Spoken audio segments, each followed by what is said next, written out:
લોકમત ન્યૂઝમાં આપનું સ્વાગત છે। વડોદરા શહેરના એસએસજી હોસ્પિટલ નજીક આજે એક અનોખી અને ચોંકાવનારી ઘટના સામે આવી છે। જાહેર રસ્તા પર એક મહિલાએ હાઈ વોલ્ટેજ ડ્રામા સર્જતા લોકોમાં ભારે ભય અને કૌતૂહલ ફેલાઈ ગયું હતું। પ્રાથમિક માહિતી મુજબ મહિલા નશાની હાલતમાં હોવાની ચર્ચા ચાલી રહી છે, જો કે સત્તાવાર પુષ્ટિ બાકી છે। મહિલા દ્વારા રસ્તા પર હોબાળો મચાવવામાં આવતા મોટી સંખ્યામાં લોકો એકત્ર થઈ ગયા હતા અને સમગ્ર વિસ્તારમાં હંગામો સર્જાયો હતો। ઘટનાની જાણ થતાં 112 ઇમરજન્સી ટીમ તાત્કાલિક સ્થળ પર પહોંચી ગઈ હતી। પરિસ્થિતિ વધુ બગડે નહીં તે માટે સ્થાનિક પોલીસનો કાફલો પણ તાત્કાલિક બોલાવવામાં આવ્યો હતો। પોલીસે ભારે સમજાવટ અને મહેનત બાદ મહિલાને કાબૂમાં લીધી હતી। ત્યારબાદ મહિલાની અટકાયત કરીને આગળની કાર્યવાહી હાથ ધરવામાં આવી છે। આ સમગ્ર ઘટનાને કારણે આસપાસના વિસ્તારમાં ભારે ભીડ અને ટ્રાફિક જામના દ્રશ્યો પણ સર્જાયા હતા।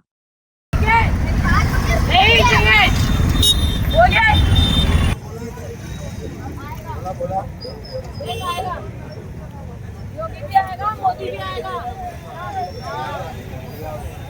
मैं भी तैयार हूँ।